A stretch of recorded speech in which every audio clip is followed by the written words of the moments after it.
You are listening to the Knotted Physio podcast. I'm your host, Jenny Resmondo, owner of South Alabama Physiotherapy and creator of the Knotted Physio, where life should be fun and light. This is the podcast where we talk about how to keep the active adult who's busy with work and family life fit and healthy to enjoy the Gulf Coast outdoors. Let's get into today's episode. Before we start today, I wanted to let you know about our free Facebook group, The Knotted Physio. I do live trainings in the group each week to dive deeper into strategies to remain active and where you can ask me questions personally and I'll give you feedback. Okay, on to the episode.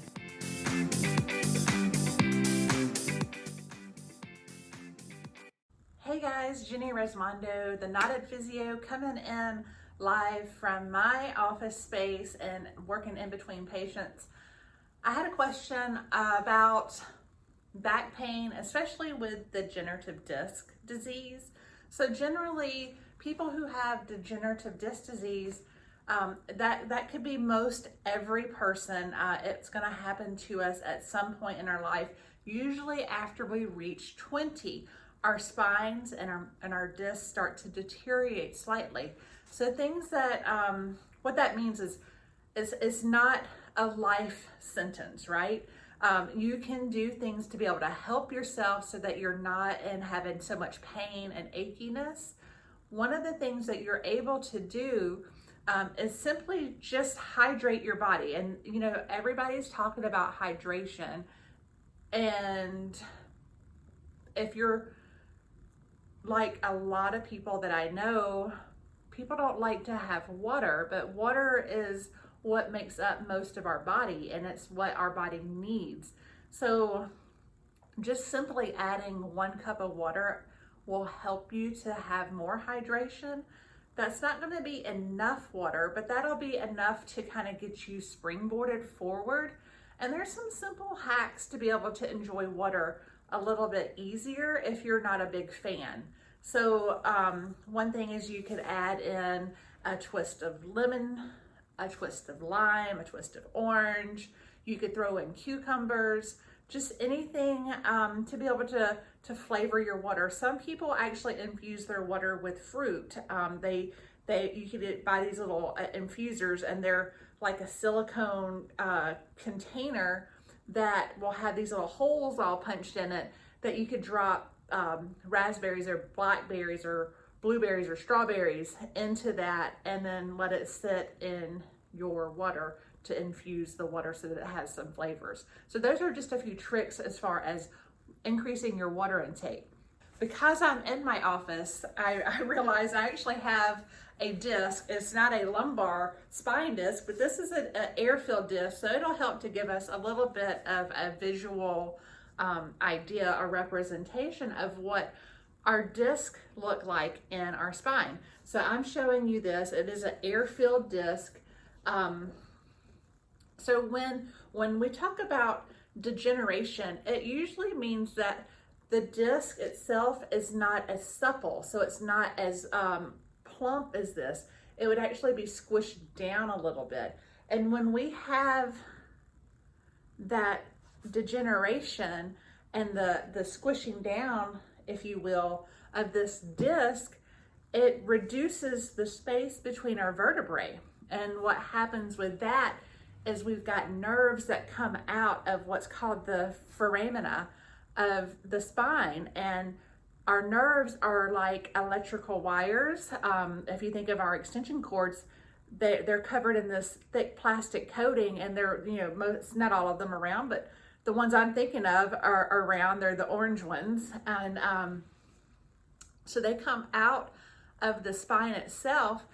And if the discs are flattened and not as supple or not as high or full, they could compress those nerves, and that'll cause us to have some trouble with maybe pain, or you might notice that you have numbness or pins and needles. Sometimes it also will give you a burning sensation. So having those nerves compressed in different ways could change from one person to the next. something else that you may notice is that you're a little weaker in that area because the muscles aren't getting the nerve flow to be able to make a contraction like it should. So those are different signs that you have degenerative changes that are impacting your nerves. So not all degenerative changes impact your nerves. Sometimes you will have a sensation that there's achiness just in the area, and your muscles that surround that vertebrae, the bone in your back at a certain level, will kind of, the muscles will kind of tense up or do what's called spasm. So they'll be really, really tight in one area, and you may notice that that'll travel up and down, and sometimes it travels out to the side. So it just really depends. Everybody's symptoms would be different. They're not all the same.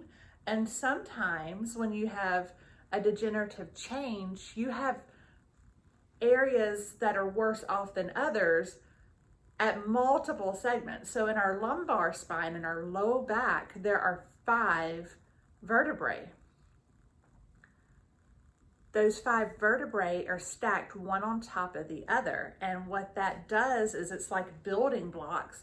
And so if you notice that you have, I'm gonna get my little disc out. If you have loss of function in the disc on one side, it makes the other side bigger. Did you guys see that with me doing this air? So if I squeeze it really hard, it puffs up more on the other side. When it does that, it throws the stack of the bones off, and it could give effects at different levels. And it's also kind of like building a house. If your foundation is not perfect, it's not level exactly, you will have some crookedness or some not quite square joints in the house, in the foundation, in the frame. It's the same thing with our spines. We need to be able to make sure that we're protecting and learning how to rehydrate those discs by hydrating ourselves with more fluid. But another way that you could hydrate your disc is by movement. Not all movements are safe movements. Our spine should move in 3 different directions. So generally our spine bends forward and backwards. So that's 1 and 2. We bend from side to side. That's 3 and 4. And then we're able to rotate, which is 5 and 6. So you should be able to have all those different directions of motion that are pain-free. Sometimes when we're having these degenerative changes, we have areas in that motion that is not pain-free. It's causing pain when the disc space is no longer hydrated and full and supple like it should be. Not to freak you out, there's another option that's called stenosis. And what happens in stenosis is we get excess bone growth, which causes a narrowing or a compression of where the nerves come out. And sometimes it could be in our spinal cord, sometimes it could be where the nerves come out. And that stenosis could be a direct result from the disc not being supple. So that's kind of like the basic mechanisms when it comes to degenerative changes. The other question that I wanted to touch on today is about bulging disc. So it all kind of responds together. A lot of times when people hear they have a herniated disc or a bulging disc, they kind of go into a minor freak out because, you know, they've heard so many bad stories about having the bulging disc and that it's not repairable. That's not always the case. The bulging disc could resolve and no longer cause you problems. And then the other thing is you could have bulging discs and not have any problems. So just because you hear that you have a bulging disc It is not a death sentence for your back and for the rest of your life. There are ways to manage it. And there are studies out there that show, for example, in healthcare, that the majority of healthcare workers have herniated discs throughout their spine, and they're still functioning and working and doing just fine. So it's not always the inevitable that you're never going to be able to do the things that you want to do if you have a diagnosis of a herniated disc. You just need to learn how to work your body, how to manage your body, and how to regain normal function so that you can continue doing the things that you enjoy doing. So back to the disc. So I'm coming back to the disc. So a lot of times what happens is when we have a herniated disc, some of the disc protrudes out to one side. So I'm going to squish this on one side and you'll see that it kind of gets bigger. Well, over time of the squishing, and it's getting less pressure on one side and more pressure on this side, the lining here, it'll stretch and it'll become weakened and it'll end up bulging some. That's not the end of it though. If you recorrect the pressure that the disc has, that can resolve and no longer bulge. So there's ways to be able to do that, and that's through movement exercises. I would love to be able to answer more questions for you. If you have those, please be able to, don't be afraid to comment below, or if you want to email me and ask me those questions, I'm happy to share the answers. There are ways to be able to do exercises, but I don't want to just willy-nilly give you exercises to do without you having a better understanding.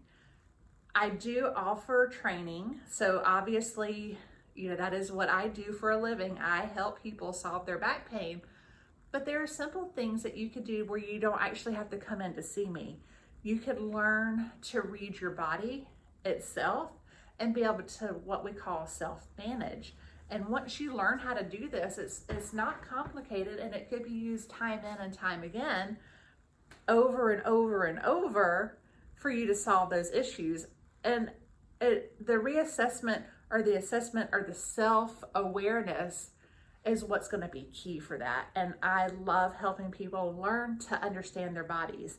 So if you'd like more information on learning to understand how your back works more in depth than what I went over today, be sure to just comment, send me an email. You can always reach out to me at jenny@salpt.com. You can find me on Facebook at The Knotted Physio, also on Instagram, The Knotted Physio. I'm on YouTube as well. So you may be watching this video and wanting to have more information. Just, again, reach out. Doesn't hurt to ask. I'm always open to be able to answer your questions. And if you need further guidance, there's options for that as well. Guys, I hope you found this helpful. And if you did, share it with somebody else that you might notice that could be having some issues and might benefit from this. And as always, like and subscribe, and I'll see you all on the next episode of the Knotted Physio podcast.